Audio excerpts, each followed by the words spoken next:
Bullies target new black cheerleader, unaware her father is a Navy SEAL. The school bell rang, the shrill sound cutting through the air like a warning. But for 15-year-old Maya, it was just another signal that her day of fear and silence was about to begin. Hook. Have you ever felt like you didn't belong? Like no matter how hard you tried, you just couldn't break through the barriers people put up around you? That's what Maya was up against. But what no one knew was that she had a secret weapon, a force so powerful, even the bullies would soon learn not to mess with her. Maya was the new girl at Hillside High, and from the moment she stepped onto campus, she knew she was different. Not just because she was new, but because she was the only black girl on the cheerleading squad. At first, things seemed fine. She had joined cheer in hopes of finding a place where she could belong. But it didn't take long for the whispers to start. Every day after the final bell rang, Maya would walk through the crowded hallways, trying to avoid the glares of the other girls on the team. There was Allison, the squad leader, who made her voice just a little too loud every time she spoke to Maya. "You're not really one of us, are you?" Allison had once sneered, in front of the entire team. The others had followed suit, forming a tight, unbreakable circle around their leader. They'd mutter behind Maya's back, laughing in cruel, low tones when she would attempt the most basic cheer moves. "You're too stiff," one would say. "You don't fit in," another would snicker. Maya could feel the sting each time. She was trying so hard to fit in, to prove herself. But it felt like no matter how much she smiled, how hard she practiced, she was never good enough.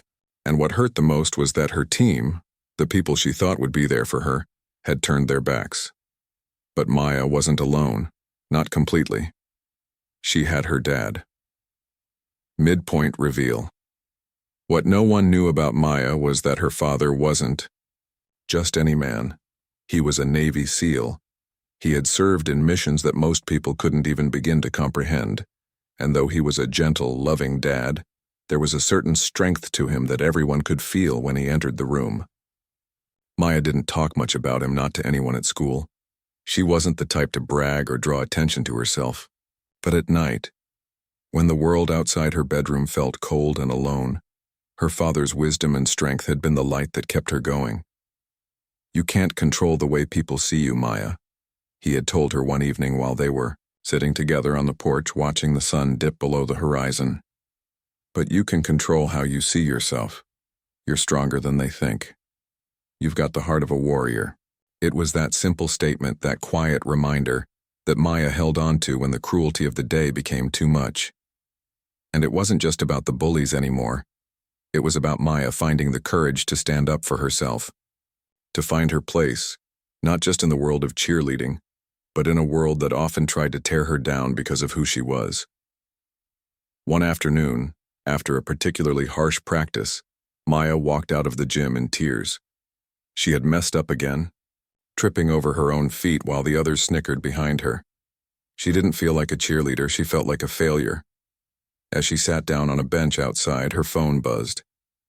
It was a message from her dad, something he sent to her every time she needed a little lift. "Remember this, kid. Never forget who you are. You're made of steel. I'm proud of you." That message, those simple words, gave her the strength. She didn't know she had left. It wasn't just the cheerleading that was important, it was the person she was becoming. She was stronger than the insults. She was stronger than the fear. Act of kindness. 1. The next day, Maya returned to school, determined to keep going. During lunch, she sat at the usual table, alone. But today, something was different. As she unpacked her lunch, she noticed one of the cheerleaders, Tara, walking toward her. Maya's heart sank. Tara was part of the group that had been the cruelest to her, but Tara didn't sit with her friends. She sat down beside Maya. I just wanted to say," Tara started, her voice a little shaky. "I'm sorry. I was part of the group making fun of you. It wasn't right, I don't know why I did it." Maya didn't know how to respond at first. She hadn't expected an apology, not after everything that had happened. But she could feel Tara's sincerity.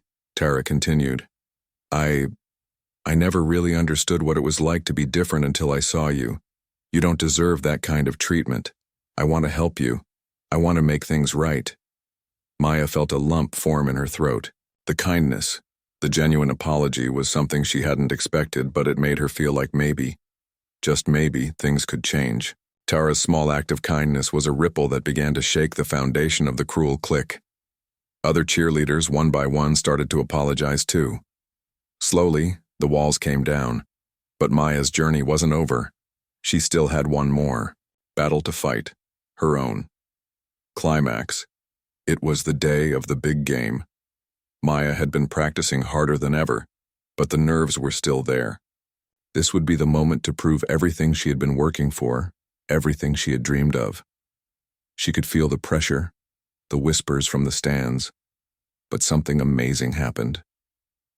As Maya lined up with her team, she remembered her dad's words. She remembered who she was, strong, capable, a warrior. The music started and Maya moved with a grace and confidence she hadn't known she had. She nailed every move, every cheer. The crowd roared, not because of her flawless performance, but because they could feel the power she carried within. She wasn't just performing for them anymore, she was performing for herself. When the routine ended, the cheerleaders, even the ones who had once tormented her, stood in awe. They didn't see the outsider anymore. They saw someone who belonged, call to action. And as the crowd cheered for her, Maya's heart swelled, not just because she had finally found her place, but because she had learned something powerful. Kindness could break even the hardest walls, and hope could light the darkest days. Closing statement. Maya's story doesn't end there. She learned that it's not about fitting in, it's about standing strong no matter what others think. What's your story? Have you ever been in a situation where kindness changed everything? Share your thoughts in the comments below, and if this story inspired you, don't forget to like, share, and subscribe for more heartwarming stories like this one. Kindness has the power to heal, to transform, and to change lives. The question is, how will you use it?